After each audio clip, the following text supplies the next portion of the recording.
일은 열심히 하지만 소득이 적어 생활이 어려운 사람들에게 근로자녀장려금은 지원금 그 이상의 의미가 있는데요. 희망과 행복이 담긴 근로자녀장려금의 작지만 가슴 따뜻한 이야기 지금 시작합니다.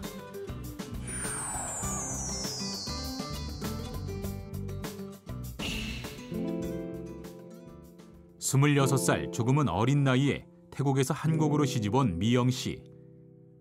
멋진 가정을 꾸리고 태국에 있는 부모님께도 효도할 생각으로 선택한 한국행이었지만 타국에서의 삶은 그리 호락호락하지 않았습니다. 여보, 당신 또 빚진 거예요? 아직 지난번에 빚진 것도 있는데 이렇게 계속 빚을 지면 가족들은 어떻게 살라는 거예요? 사회생활을 하다 보면 빚이 생길 수도 있는 거지. 그거 가지고 뭐가 그렇게 왈가왈부야?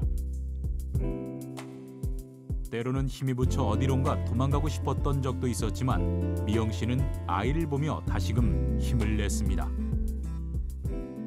그래, 까짓것 열심히 해보자.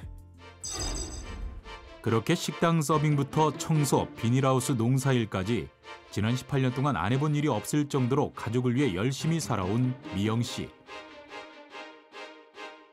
그런데 설상가상 오토바이 사고로 다리를 다치게 되고 이후 허리 통증과 신장 기능 저하로 수술도 여러 차례 하게 되면서 미영 씨의 몸은 그야말로 약해질 대로 약해졌습니다.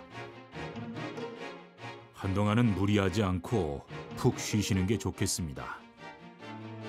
하지만 밀린 보험료와 전기요금 그리고 아이의 교육비가 걱정돼 미영 씨는 쉴 수가 없었습니다. 그렇게 자신의 아픈 몸은 뒤로 한 채 요양보호사로 일하며 거둥이 힘든 노인들을 돌보고 있는 미영 씨. 하지만 자신의 몸까지 돌볼 여력이 없었던 미영 씨의 건강은 날이 갈수록 점점 더 나빠져 가고 정확한 진단을 위해서는 추가적인 검사가 필요했지만 그마저도 비용이 부담돼 미영 씨는 선뜻 검사를 받을 수도 없었습니다. 그때 일하는 저소득 가구를 위해 국세청에서 근로자녀장려금을 지급하는 제도가 있다는 사실을 알게 된 미영 씨. 저 근로자녀장려금 지급 제도가 있다고 해서 왔는데요. 저도 신청할 수 있을까요? 네, 물론이죠. 여기 신청서 작성해 주세요. 그렇게 근로자녀장려금을 받게 된 미영 씨는 비로소 병원에서 검사를 받을 수 있게 됐는데요. 만약 근로자녀장려금이 없었다면 질병을 발견하지도 제대로 된 치료를 하지도 못했던 만큼 미영 씨는 근로자녀장려금이 더없이 고맙고 고맙습니다. 병원에 다녀온 후 미영 씨는 딸에게도 오랜만에 예쁜 옷을 사줄 수 있었는데요. 좋아하는 딸을 보자 더없이 미안하고 고마운 미영 씨. 엄마, 이 옷 너무 예쁘다. 잘 입겠습니다. 엄마가 다음에도 예쁜 옷 많이 사줄게. 우리 딸 사랑해. 그런 미영 씨의 가정에 근로자녀장려금이 작지만 소중한 희망과 행복의 씨앗이 되길 기대합니다.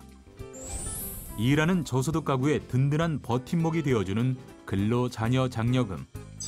이렇게 근로자녀장려금은 근로장려금이 처음 도입됐던 2009년 59만 가구에 4,500억 원이 지급된 이후 꾸준히 지급 대상과 지급 금액을 늘려 지난해 272만 가구에 1조 7천억 원이 지급됐는데요. 앞으로도 국세청은 수급 대상과 지원 금액을 꾸준히 늘려 더 많은 사람들에게 희망과 행복의 빛을 전할 계획입니다.